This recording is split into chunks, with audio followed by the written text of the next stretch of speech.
Hi, everyone. Thanks for joining us on this lunch hour. We're just going to get started in another minute or so. We have a number of people who are actively joining us.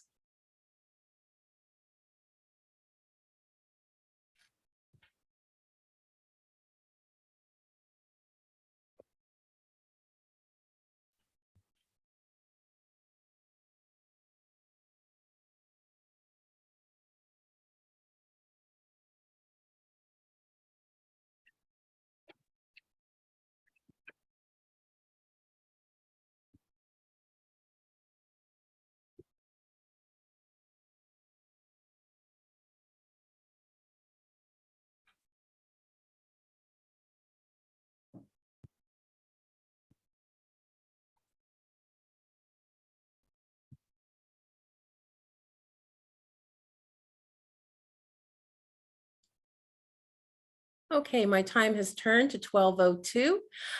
So I'd like to get started. Welcome today to How to Start Your Own Business. I'd like to begin by acknowledging the land in which we reside. McMaster University is located on the traditional territories of the Mississauga and Hanawashee Nations and within the land protected by the Dish with One Spoon Wampum Agreement. I'd also like to inform you of the closed captioning feature. To activate it, please click on More at the bottom of your screen and then Live Transcript. My name is Kathleen, and I'm a program manager at McMaster Continuing Education. I'll be introducing your host today, Grant Fraser, but first we'd like to find out a little bit more about you. You'll see 3 questions on our slide currently. There'll be a pop-up window appearing momentarily. If you could let us know a little bit more about you by clicking the button beside the question, that would be terrific. I'm going to pause here for a few minutes while we hear from you.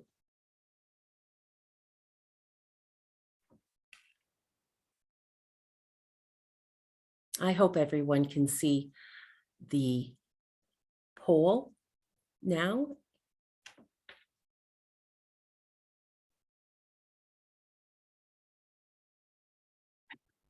The first question is simply, where do you live? We're looking for a general response. Have you ever started a business before? Some people come to us, in the early days of their business ideas or looking to refresh or move their business in a new direction. And the last question is, do you have a business idea that you'd like to start in the next 6 to 12 months? That last question, number 3, you can access by moving the sliding bar to the left.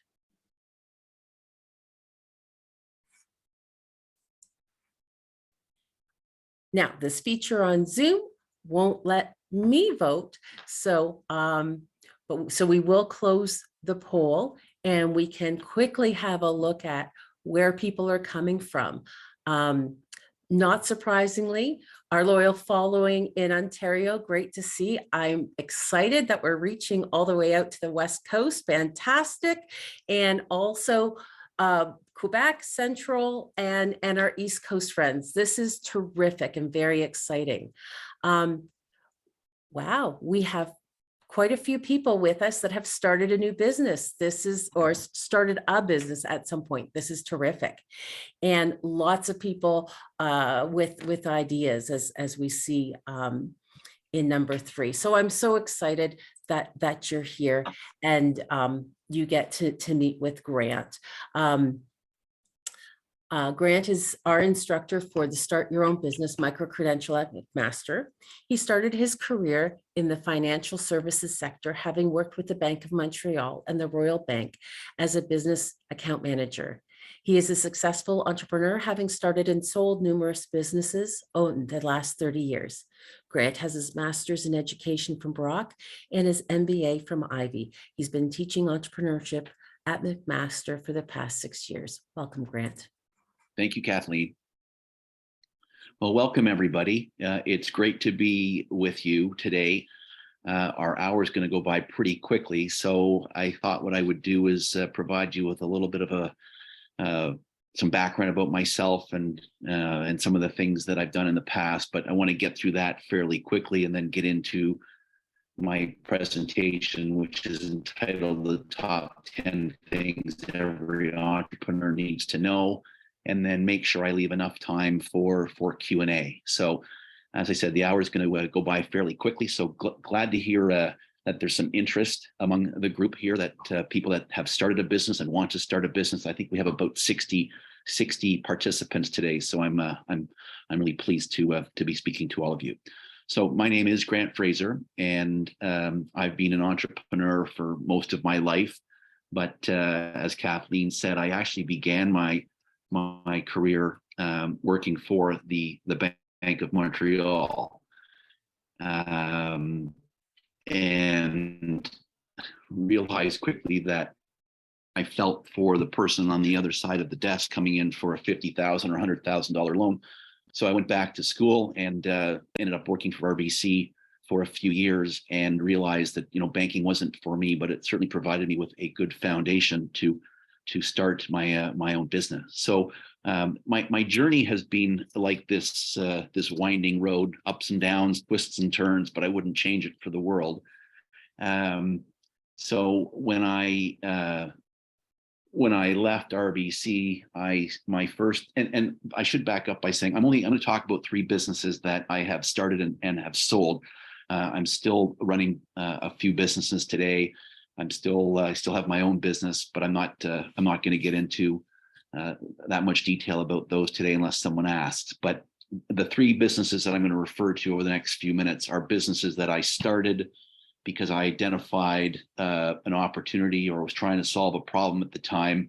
And then a few years later, anywhere from 3 to 10 years after I'd started these businesses, I ended up selling them. So the first business that I started and sold was a dry cleaning business, and it was called Corporate Collars. And this was an idea that I had when I worked at BMO many years ago.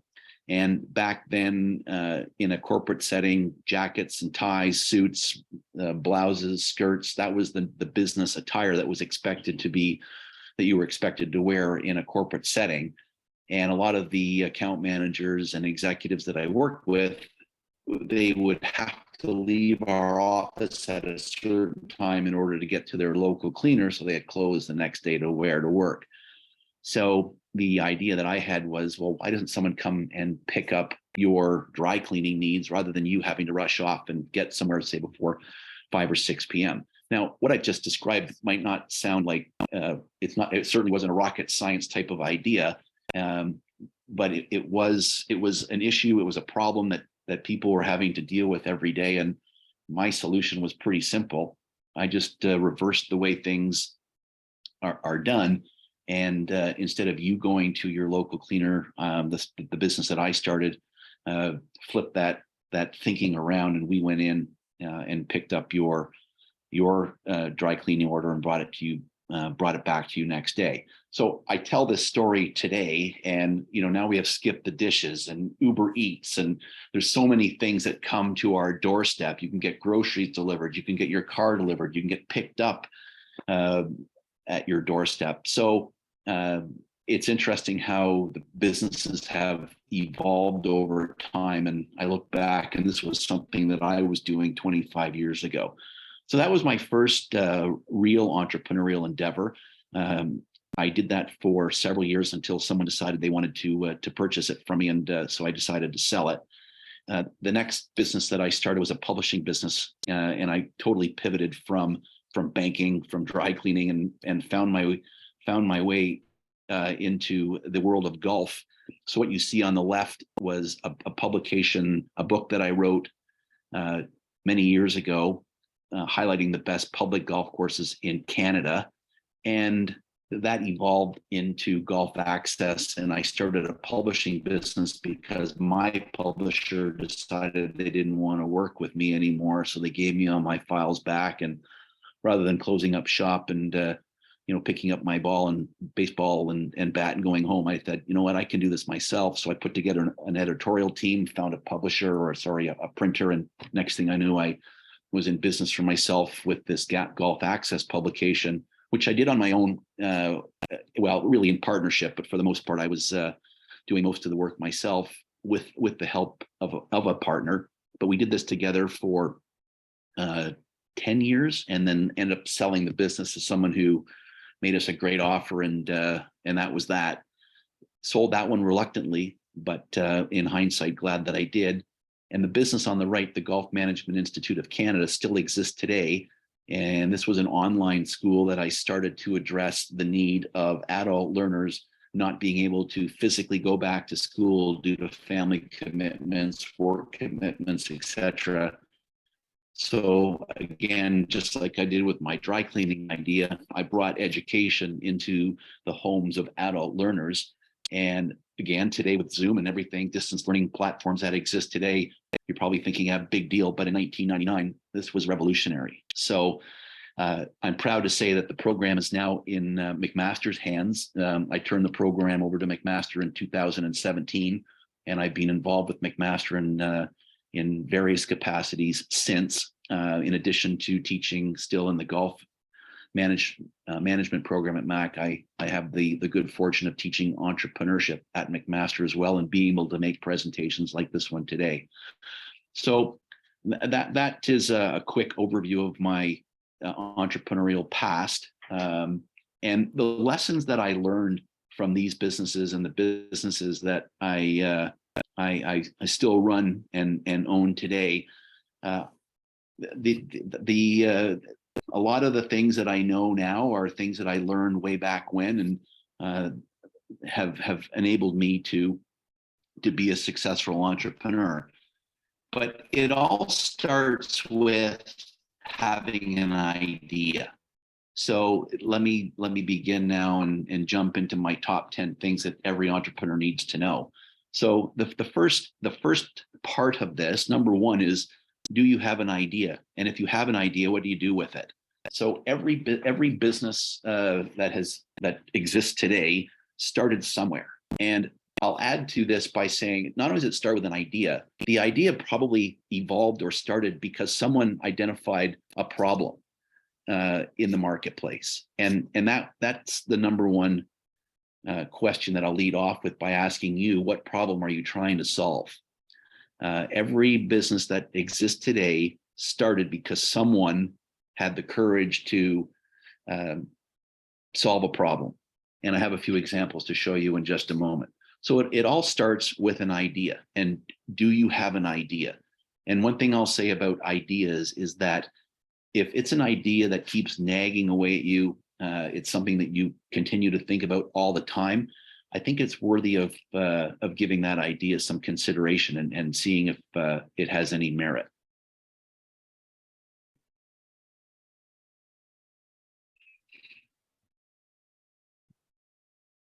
I'm just trying to advance my screen here.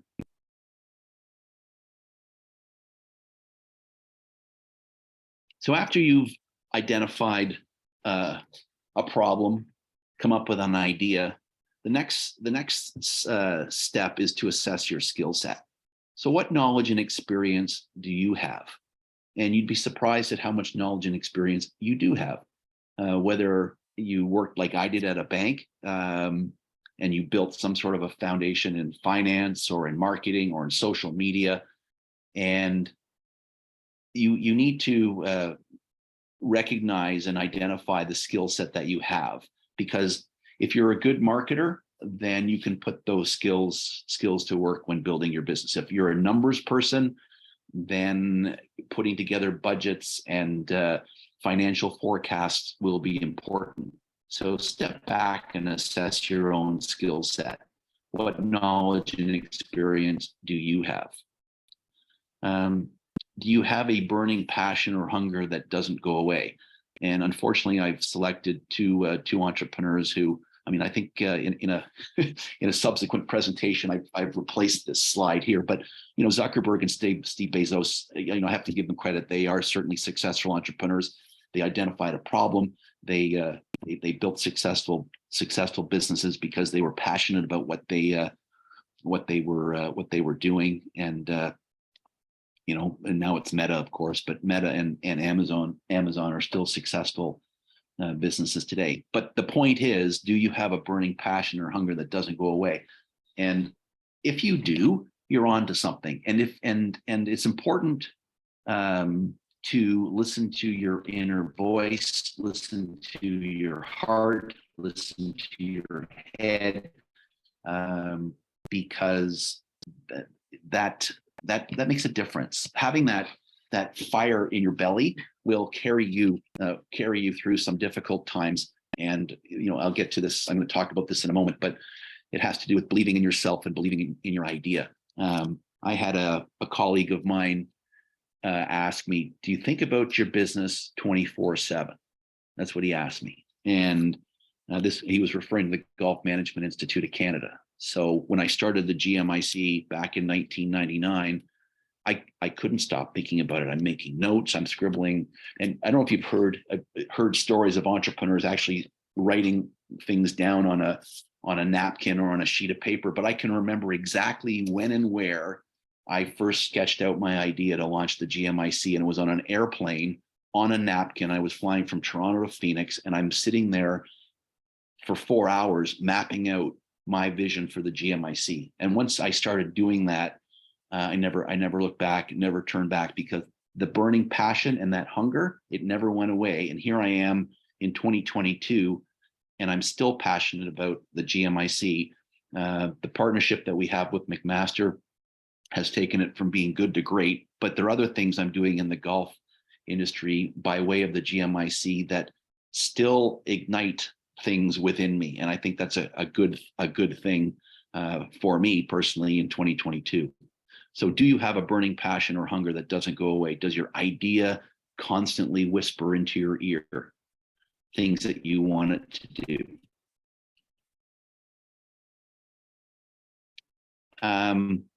Number 4, building a strong network and support team. I can't emphasize this enough. You can't do it by yourself. If you think you can, you're going to burn out. So think of this as building you're doing a renovation on your house, or you're building a house from scratch. You're not going to hire a team of 5 or 6 electricians, plumbers, or carpenters. You're going to bring in a team with different skill sets. And building a business, starting a business is no different. It can be a group of advisors that you trust. It could be an actual board of directors that you form. But you want to bring in people with a different skill set than you have, different strengths, different experiences. And one of the things that I often say when I look at when I created the Golf Management Institute of Canada, I had a board of 13 people, which is a big board to manage. But every one of the 13 people on my board brought different skills, different experiences to the table, which then I was able to leverage from and build and establish the GMIC. And I think about the group that I was fortunate to work with for so many years, and so many of them were smart and equally passionate about my idea. So I think some of my my passion and my persistence may have worn off because I had the good fortune of working with 13 friends and colleagues for 15, 16 years before we moved the program to McMaster. So building a strong network and support team is extremely important. Again, I'll just reiterate what I just said. You can't do this yourself, and nor should you. And if people believe in you and see that you have passion for your idea, they're gonna want to be on board. They're gonna want to be part of what you're trying to do.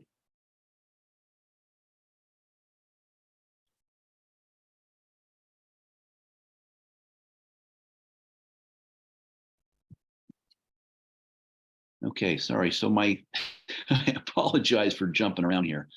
It's my cursor is not cooperating. Number 5, it doesn't matter how old or young you are to start a business. You could be, I'm sure you're all familiar with the KFC, Colonel Sanders' secret recipe. It's a true story. I think he started the business when he was 65. I gave you an example of, or I had Mark Zuckerberg up on a screen earlier, and I think when he started Facebook at the time, he was probably in his mid-20s. I think he was even a student at Harvard at the time when he launched or had the idea to launch Facebook. So it doesn't matter how old or young you are. Again, it goes back to passion, the problem that you're trying to solve, the opportunity that you've identified in the marketplace. So it's easy to say, well, I don't have enough experience. Okay, fine. So what can you do to get that experience? Or, you know what, I'm in my 50s, I'm in my 60s, my time has passed. Well, I totally disagree with that. I'm in my mid 50s and I just recently started a new business earlier this year. So it's never too late. If the ideas continue to come into your head and you think they have merit, then you should act on them.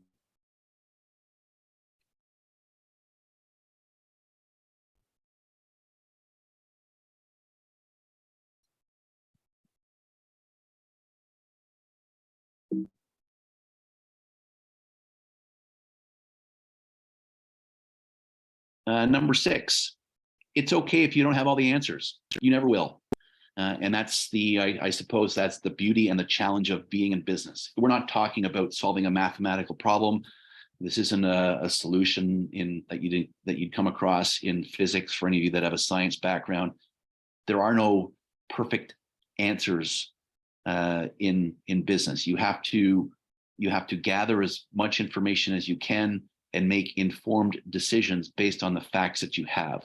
Now, you can certainly prepare yourself. You can do market research. You can conduct a market analysis, a competitive analysis, which are things that I talk about and teach in my how to write a business plan course at McMaster. But you'll never have all the answers. In fact, it's like life, right? You'll never have all the answers.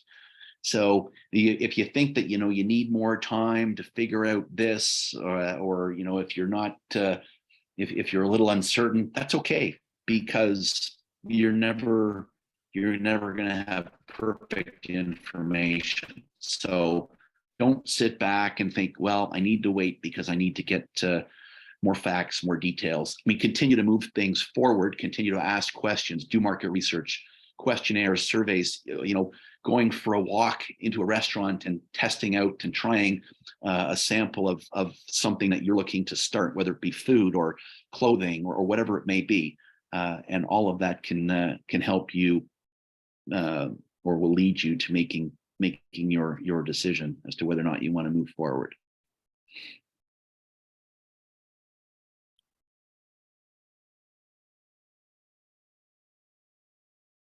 I will tell you that you will make sacrifices if you decide to start your own business. And, what do you have to lose? Well, you have a lot to lose, because if you put I think back to my banking days when someone would come in, they're looking for a small business loan. And the first thing the bank would want to do is take a charge on the person's house. So they leverage the equity they have in their home to secure a bank loan.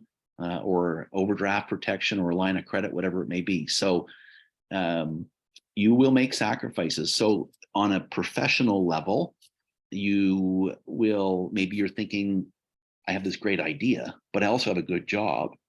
So how do I do both? And maybe that'll come up in our Q&A. But there are ways to move forward with a really good idea. If you have a secure job, maybe you're not happy in the job that you're in. It pays you well and it's a means to an end.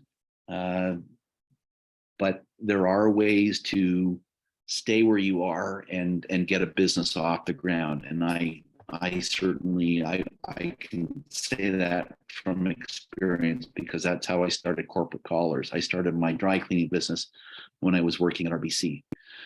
Personally, there will be sacrifices that you may have to make as well. Is your family on board? Your partner? If you have children, young children, you may find yourself spending more time launching your business than you might want, and that's going to take you away from your young family. So there are sacrifices that you'll have to make to start your own business. But I can tell you, having the support of family is important and will carry you through tough times. So when I say, what do you have to lose? You have a lot to lose, but you can mitigate that risk by being prepared.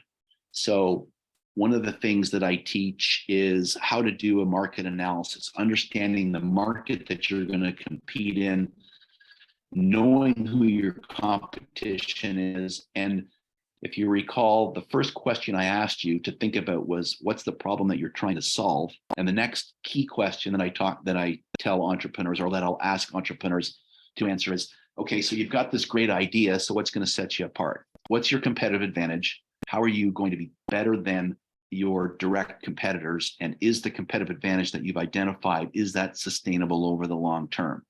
So all of this has to do with being prepared so that the sacrifices that you make, the risks that you undertake, you're able to deal with them in an informed way.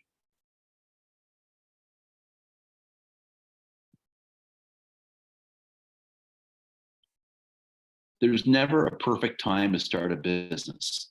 And I put this in for a reason, because when I was in school, I had I'm not sure if you're familiar with College Pro or Student Painters, but I had a student painter franchise when I was in university.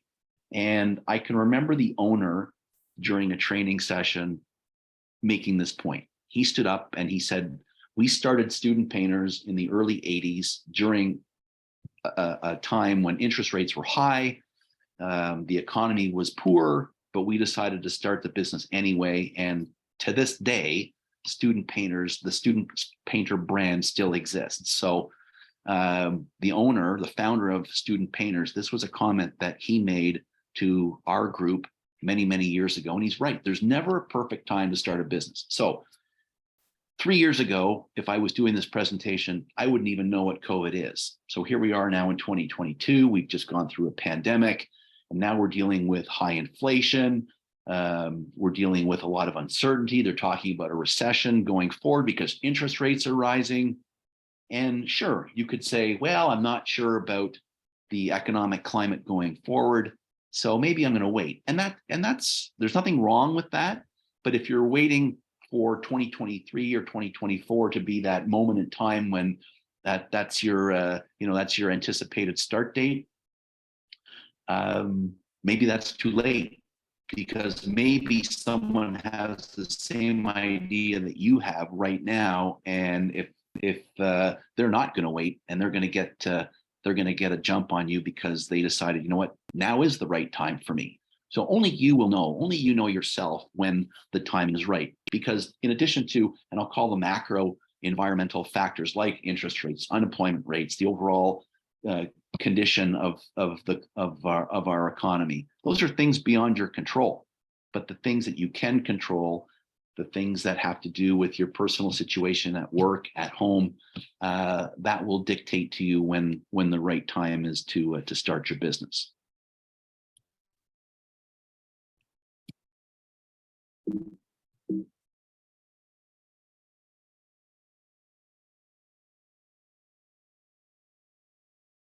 If it was easy, we'd all be entrepreneurs. And I'm sure you do too. If you can think about a friend or a family member who has a really secure job, but they don't like it. And I have a couple of good friends. One worked for the Ministry of Natural Resources and the Ministry of Environment. He spent 33 years working for those two different ministries, and he was really good at what he did. But for the most part, he didn't like his job. Very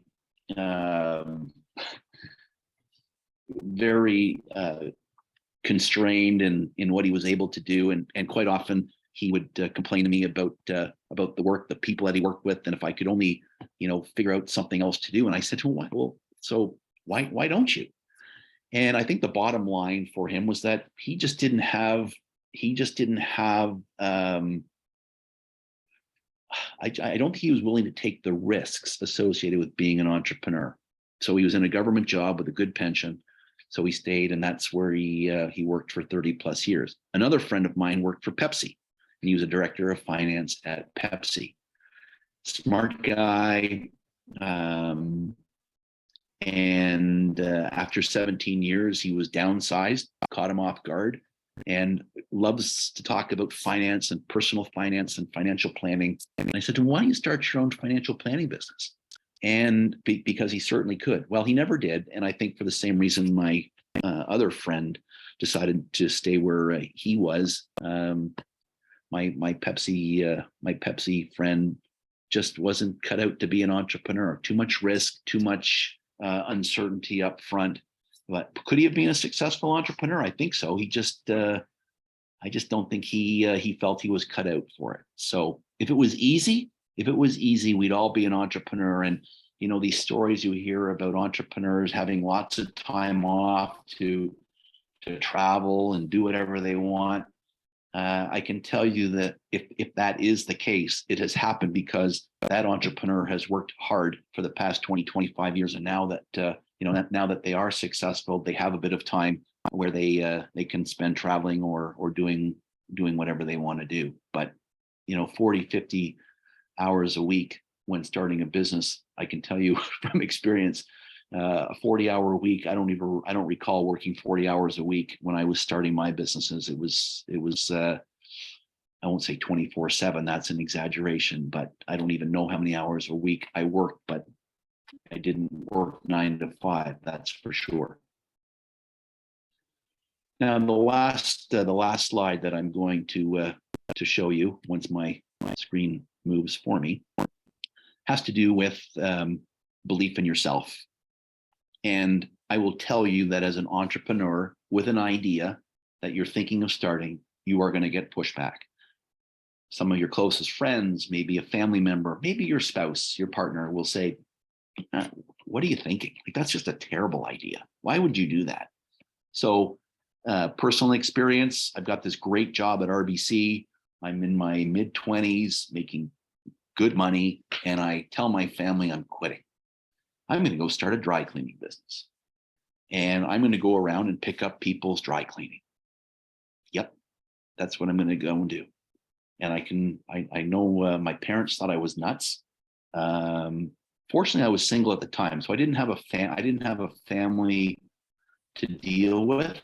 It was just this little voice that kept telling me, you've got to do this. You've got to give this a try. And I'm glad I did. I never looked back. And as I said, that was the first real business that I sold. But I had belief in myself. I believed in my idea. I knew it would work. And I didn't let that noise get in the way of me moving forward with it. So you got to believe in yourself, because not everyone's going to buy into your idea. Me Inc. This was a heading that I saw in the business section, I think, of the Globe and Mail many, many years ago. And it was just a paragraph long. And I incorporated it into my presentation because Me Inc. is all about you seeing yourself as a business. You are your own brand. You are your best ambassador. You are your biggest marketer and salesperson. Because if, as I said, if you don't believe in yourself, then nobody else will. So when you stand up, do you have the passion? Do you have the enthusiasm? And I'm a fan of these programs that you see on TV, like Dragon's Den and Shark Tank. And yes, they're entertaining, but there are some lessons to be learned watching these entrepreneurs pitch their ideas to some seasoned entrepreneurs like Kevin O'Leary and Mark Cuban and the others that you see on these shows. And these guys are successful entrepreneurs with lessons to share. So when an entrepreneur stands up and comes on this show to pitch an idea looking to raise $1 million, quite often the panelists, the sharks, they're investing in that person because of the individual and what they bring to the table. So those are my top 10 things I think every entrepreneur should know or be aware of. I'm just going to skip through this here. This was something from Albert Einstein that I actually have up on my wall behind me. If at first the idea is not absurd, then there is no hope for it.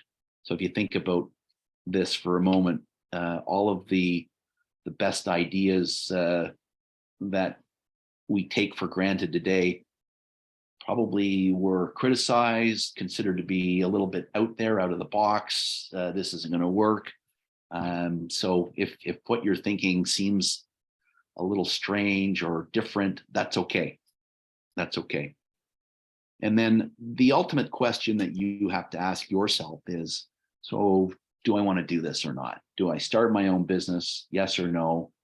And one of the questions that we asked you is, what's your time frame? Are you thinking about something within the next 6 months, 12 months, maybe next week? So it really is it really comes down to a yes or no decision. So it's 25-1. I'm going to come back to Kathleen and my support team here and address any questions that may have come up in our chat room. Thanks, Grant. I've just been answering some of the more McMaster institutional questions on your behalf, but there are a number of questions that have come up that are very specific and neat, and I'd appreciate you moving through them. So randomly asking you on behalf of I can actually see them here, Kathleen. Oh, so you can. yeah, Good. I've got good. them. So let me just scroll through these. Some of them I don't have answers to. Here's one. What are the most common questions you get asked by someone thinking of starting their own business? I think the most common question is, how do I get started? I've got this idea. So now what? What's the first step that I should take to determine whether or not my idea has merit? And I think I go back to what I said earlier. What's the problem that you're trying to solve? And is this idea, this product, this service that you're looking to launch, create, is this something that you could see yourself using, some of your family members using? Like, how applicable is it to your everyday life? So I go back to, let me give you an example of, I'll tell you how this relates to the Gulf Management Institute of Canada as an answer to the question. So as an adult learner, I had thought about going back to school again, but with work and family commitments, I couldn't do it. So that's where the whole idea of online learning came to me, and looking at the University of Phoenix and Athabasca University at the time as benchmarks. Those were the platforms that I looked at when starting the GMIC, because we were the only online program of its kind back then, and remain the only program of its kind in 2022. Oh, here's a good question. I heard some advice that prior to starting your own business, it's a good idea to work in that industry for someone else. For example, if you want to open a daycare, go and work at a daycare, flower shop, whatever. That's very true, right? I talked about experience and knowledge, and where do you get that from? Well, working at a business that's of interest to you makes a lot of sense. You learn the ropes. You can learn what works and what doesn't work. Before I started Corporate Collars, I was living in London in school, and I went and worked at a dry cleaner, a Sketchly dry cleaner. For those of you in the audience that are familiar with Sketchly, it doesn't exist anymore, but it was a franchisee in London. And I went to her and said, I'm looking at starting a dry cleaning business back home in Toronto. So I wasn't seen as a threat of any kind. So she allowed me to work for her. She didn't pay me. I didn't want to get paid. I just wanted her to teach me the ropes, teach me how to run a dry cleaning business, teach me about how the clothes get cleaned. How do you ticket clothing? How do you deal with customers? What sorts of reporting do you do? So before I started Corporate Collars, I did that. I also went to work at a men's clothing store, because one of the things I wanted to offer were things like alterations and, hemming and tailoring. So I did that as well, so that I could fit and size people's clothing for them. So yes, that's a great idea. Is it more important to have industry experience or business financial experience when starting a company? I don't know. Industry experience is going to give you the business financial experience that you need. I think certainly having when I say it's good to have financial experience or some sort of basic financial knowledge. I'm not talking about having the financial awareness of an accountant or a financial planner, but you do need to understand, you know, the basics of a cash flow statement, like what's coming in, what's going out, how much money am I going to need to get me through some difficult times. A lot of entrepreneurs don't have the financial knowledge that they need. So what do? They max out credit cards, they max out lines of credit, and that is an instant recipe for disaster. So having having some financial awareness and some sort of a sound financial footing will carry you a long way. How to pay GST or HST? Well, yes, if you start a business and you generate over $30,000 a year, you are going to have to pay HST. That would be a Canada Revenue Agency question. There is a number you can call and they can help you set up your HST account.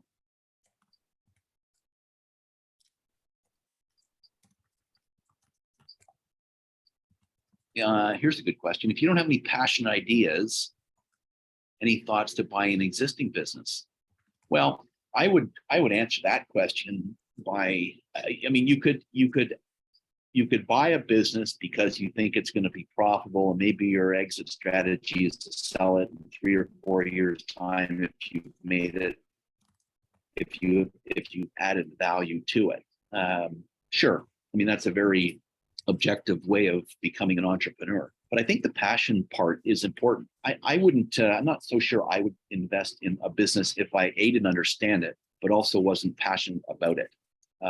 Unless maybe I had a partner who saw something that I didn't see, and we put our heads together and said, you know what, we can, by doing certain things, we can take this, we can double revenues, increase profits, and maybe we put it on the selling block in a few years' time. Bookkeeping software you would recommend to track invoicing and expenses? Yeah, there are lots of bookkeeping software programs that you can source yourself. I don't use any myself because I have a bookkeeper and I have an accountant who take care of all this for me. But even something as simple as Excel can provide you with some basic bookkeeping services. What do I think the top 2 or 3 characteristics are of an entrepreneur? Well, from what I've seen, I think it starts with passion, and I've talked about that a lot today. You really have to want to do this. I think having a clear vision on what you're trying to establish is important. So again, personal experience to share with you. I could actually see 2 or 3 businesses that I mentioned earlier. I could actually see happening, starting, working, operating before I even got them off the ground.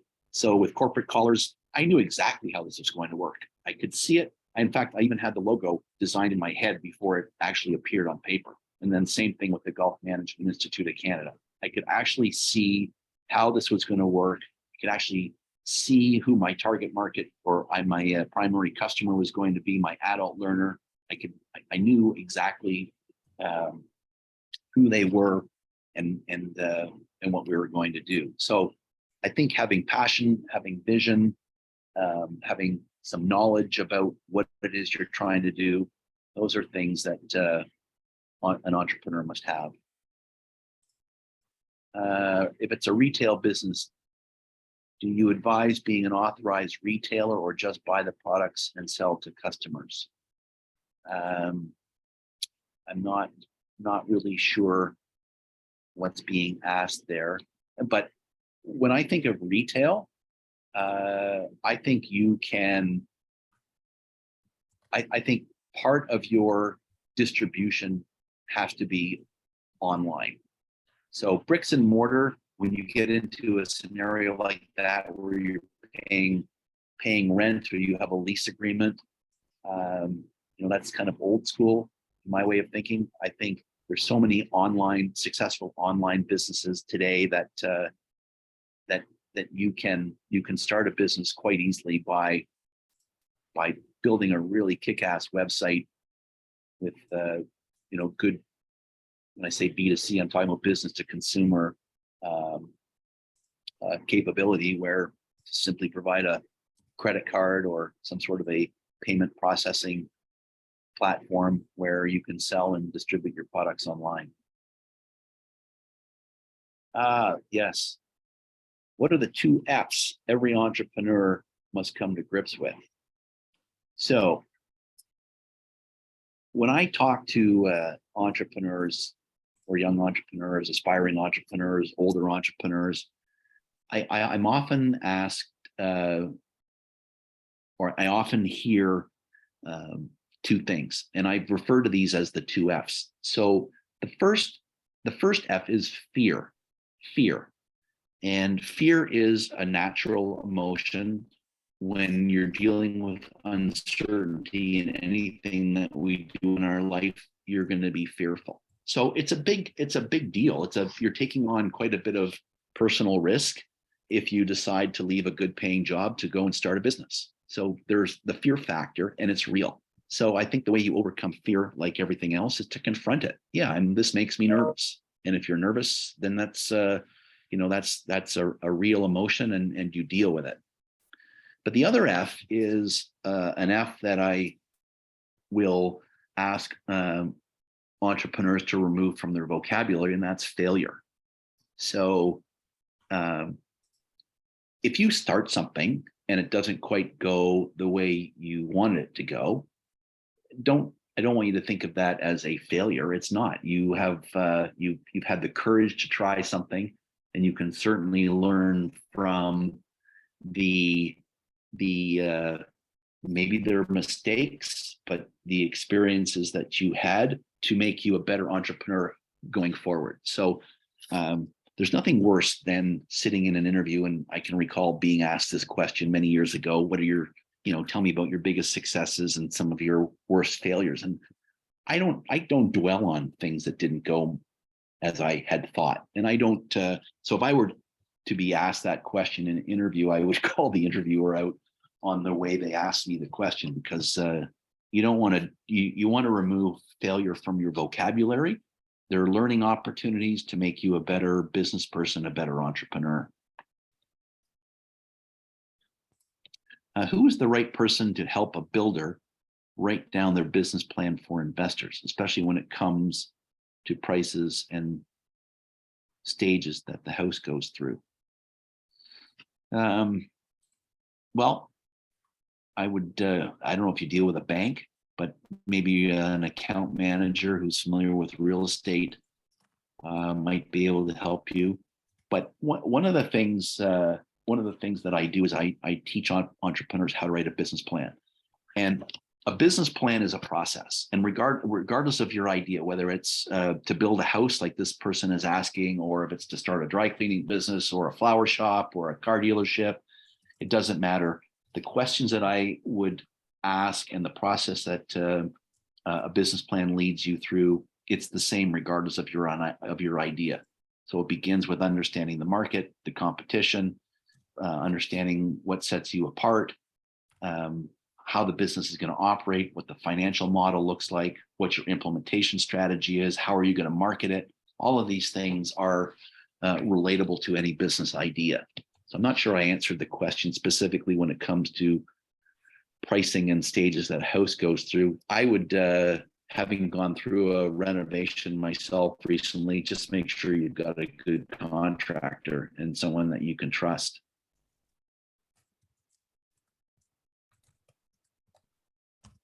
How long is allowed to make no profit before closing the business?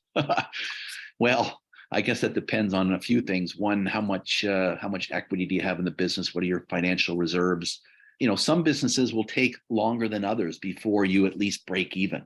So this is where having some kind of an idea of some sort of a financial footing makes a difference, where you can do a financial projection. So what do you anticipate your cash flow situation to look like 12 months from now, or 18 or 24 months from now?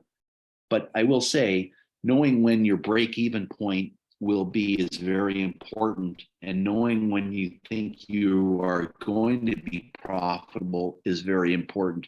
And if you're looking to obtain financing from a bank, you're going to be asked for that information. You need to understand, you need to know more than your lender will know or knows about your business. You have to be the expert and be able to demonstrate that you know when you're going to break even, and you need and demonstrate when you're going to be actually profitable.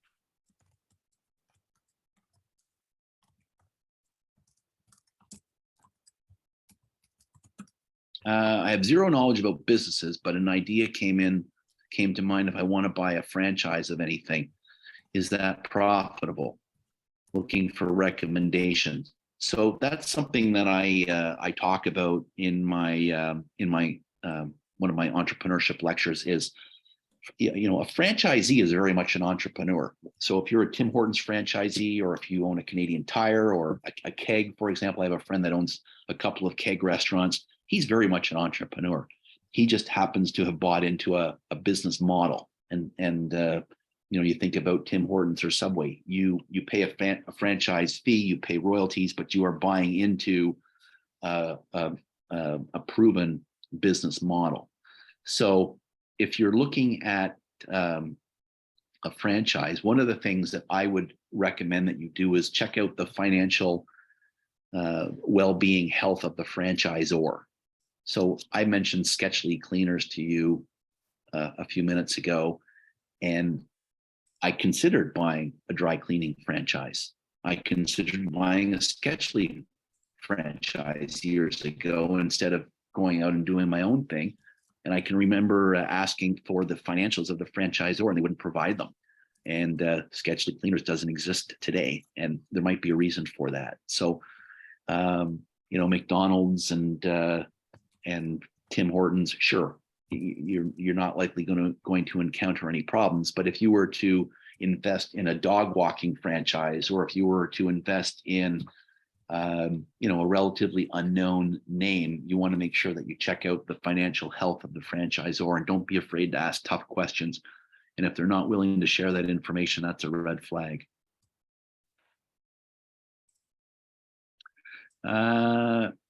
For an online footwear retail business, does being an authorized dealer for brands give more business advantage? Well, I think there's something to be said with about brand familiarity. You know, if you're selling Nike and Adidas, Crocs, I'm just whatever it may be, Puma, big name brands, that I think that makes a difference. Skechers. So or if you've got if it's a new brand that people are unfamiliar with, then you've got some educating to do as to what sets your shoe apart from the big names. And that's the other question, right? I go back to that. What's your competitive advantage? Because every successful business needs to have one. And we could pick any example. I could pick any example out of the air and say, okay, so why is Uber successful? What makes Airbnb successful? You know, what makes my local flower shop successful? They all have a competitive advantage. So that's my question that I ask of you again. Figure that out.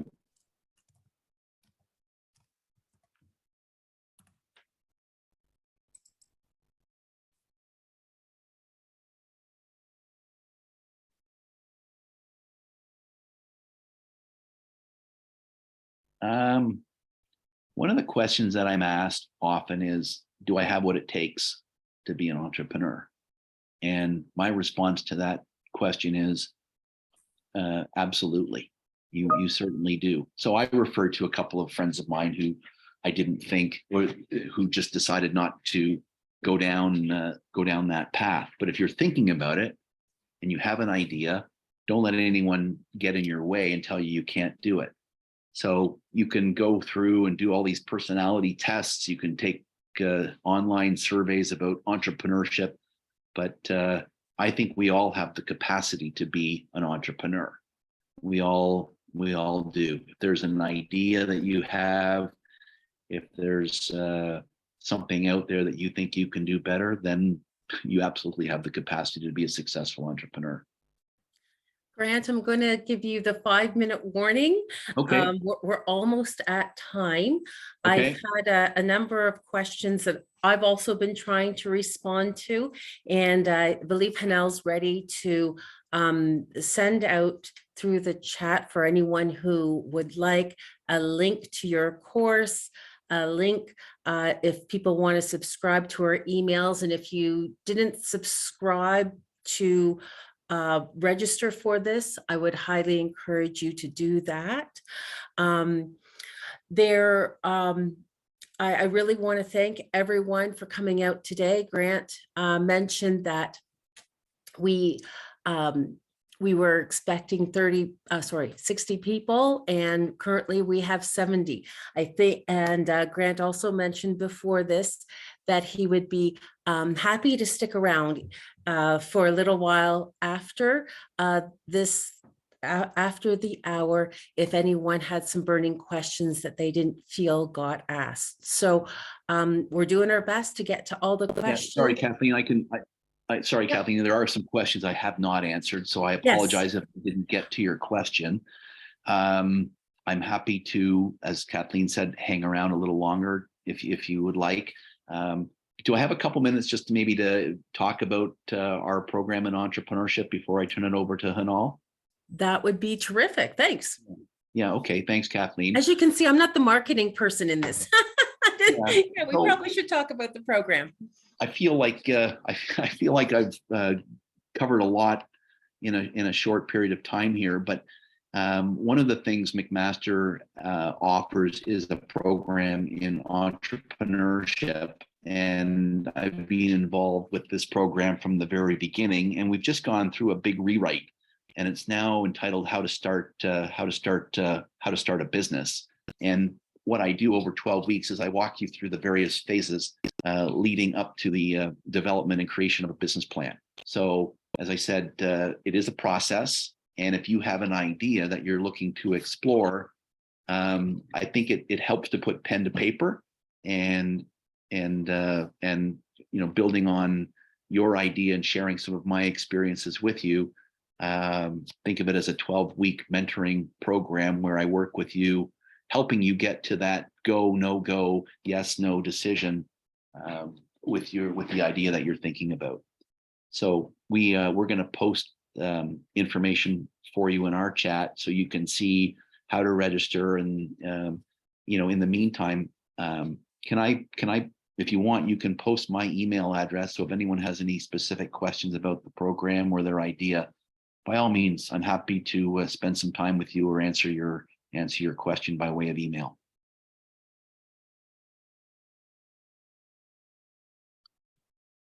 So Hanal, should I turn this over to you?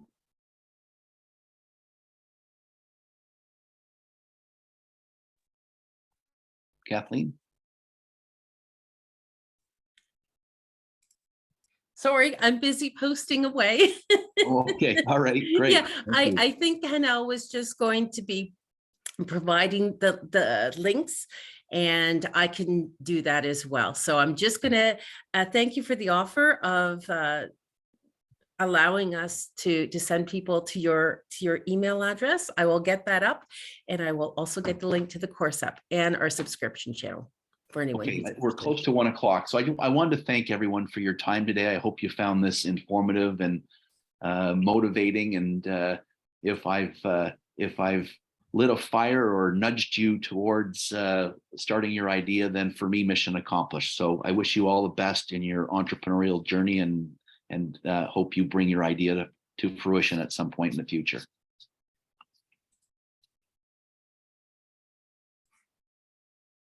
Thanks, Grant. We appreciate your time here today.